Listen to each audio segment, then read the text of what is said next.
महेश मांजरेकर आणि नाना पाटेकर यांचा आतापर्यंतचा मोस्ट ॲम्बिशियस प्रोजेक्ट म्हणजे नटसम्राट असं म्हणायला काहीच हरकत नाही, कारण चित्रपट पाहताना हे क्षणोक्षणी जाणवतं. चित्रपट आजच्या पिढीला नक्की भावेल याची ही काही महत्वाची कारणं. कारण क्रमांक 1, नानांचा चित्रपट म्हणून आपोआपच आकर्षण निर्माण झालंय. त्यात शिरवाडकरांचं नटसम्राट यामुळे हा जिव्हाळा नक्कीच आणखी वाढतोय.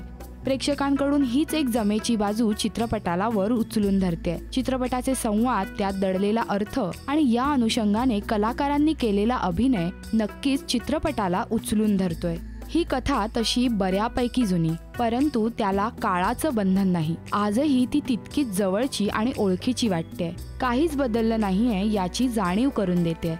नात्यांमधले उथळ आणि खोल असे विरोधाभास आजही आहेतच. कारण क्रमांक 2, चित्रीकरण तर उत्तम झालंच आहे, पण आर्ट डिरेक्शन मध्ये नक्कीच आणखी आपसूकपणा येऊ शकला असता. जुनाट जळून गेलेलं नाट्यगृह आणखी रिअलिस्टिक वाटू शकलं असतं. मुख्य कास्टिंग योग्य झाल्यामुळे काही लोकांचे यथातथा अभिनयही दुर्लक्षित होतात. याचा फायदा चित्रपटाला नक्की होईल. अजित परब यांचं संगीत आणि पार्श्वसंगीत नक्कीच सादरीकरणाची पातळी वाढवतंय. नटसम्राट या नाटकाला सिल्वर स्क्रीनवर दाखवताना व्यवस्थित सादरीकरण अपेक्षित होतं, ज्याची यथायोग्य पूर्तता इथे होते. कारण क्रमांक 3, अनेकांना चित्रपटाचं तुलनात्मक वर्णन करण्याचा मोह नक्की होईल आणि त्यात वावगं असं काहीच नाही. परंतु सध्याच्या तरुण पिढीला ही एक आवश्यक अशी मेजवानी आहे हे आपण लक्षात ठेवायला हवं.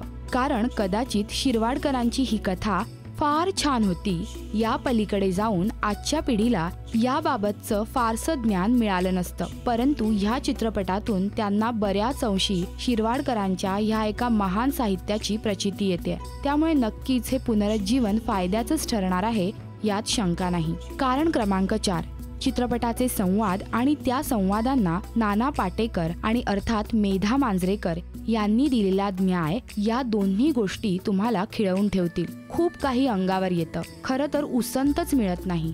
इतक्या वेगात अनेक गोष्टी समोर उभ्या राहतात. त्यांचे अर्थ, गर्भितार्थ शोधण्याचा वेगही आपल्यात हवा. काहीतरी खरंच पाहिल्याचा आनंद इथे मिळतोय. अर्थात आयुष्यातल्या संध्याकाळची ही गोष्ट, त्यामुळे यात उथळपणा नाहीच. पण चित्रपटाअंती बऱ्याच गोष्टी तुम्ही ठेवीसारख्या घरी घेऊन जाता. कारण क्रमांक 5, सिनेमाचा हा अट्टहास नसतोच की काही सामाजिक बदल वगैरे घडावा, परंतु चित्रपट नक्कीच त्या प्रेक्षकाला वैयक्तिकरित्या काहीतरी शिकून घेण्याची क्षमता नक्कीच देतो. नटसम्राट असाच आहे. माणूस म्हणून आयुष्यात किती विभिन्न पैलू असतात आणि त्या प्रत्येक टप्प्यात कसे वागावे हे इथून नक्कीच शिकता येईल. महाभारत आणि माणूस हे अतूट नातं इथे पुन्हा एकदा सिद्ध होतंय. मी या चित्रपटाला देते 4 स्टार्स. अर्थात सिनेमागृहात तुम्ही तुमची उपस्थिती नक्की लावाल, परंतु तुमचे रिव्ह्यूज या व्हिडिओच्या कमेंट सेक्शन मध्ये लिहायला विसरू नका.